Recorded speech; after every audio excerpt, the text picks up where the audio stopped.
Hello everyone, గుంటూరులో ఉన్న పేరేచెర్లకి దగ్గరలో కైలాసగిరి కొండపైకి వెళ్దామా?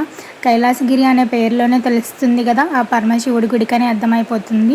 సో ఇక్కడ ప్రత్యేకత ఏంటంటే మనం తీసుకువెళ్ళిన ద్రవ్యాలన్నిటితో ఆ పరమేశ్వరుడికి అభిషేకం అయితే చేసుకోవచ్చు. గుడి అయితే చాలా చిన్నది, ఇప్పుడిప్పుడే అభివృద్ధి చెందుతూ ఉంది. ఎంత అభివృద్ధి చెందుతూ ఉన్నదైనా సరే ఇక్కడ నిత్యాన్నదానం జరగటం అయితే విశేషం. ఇక్కడ ప్రతిరోజు కూడా నిత్యాన్నదానం కార్యక్రమం అయితే జరుగుతుంది. ఎవరైనా స్పాన్సర్ చేయాలన్నా, ఏదైనా అన్నదాన కార్యక్రమానికి ఏదైనా మనీ దాతలుగా ఇవ్వాలి అనుకున్నా సరే ఇవ్వచ్చు.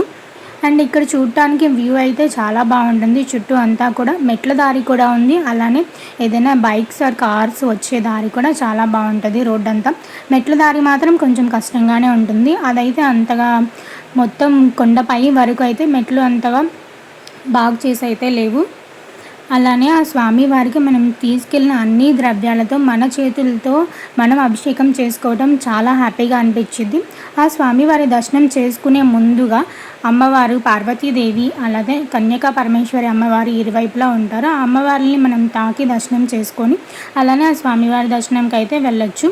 ఇక్కడ పూజారి వాళ్ళందరూ కూడా మనం తీసుకెళ్ళిన ప్రతి ఒక్క ద్రవ్యాన్ని కూడా మన చేతికి మాత్రమే ఇచ్చి మనతో పూజ చేయిస్తూ ఉంటారు. చాలా ప్రత్యేకం. అందరు తెచ్చిన ద్రవ్యాలతో అభిషేకం చేసిన తర్వాత స్వామివారికి ఇలా అలంకరణ అయితే చేశారు. చూడటానికి చాలా చక్కగా ఉంది కదా. నైవేద్యం అవన్నీ సమర్పించే స్వామివారికి హారతి నీరాజనం అయితే ఇచ్చేశారు. Thanks for watching.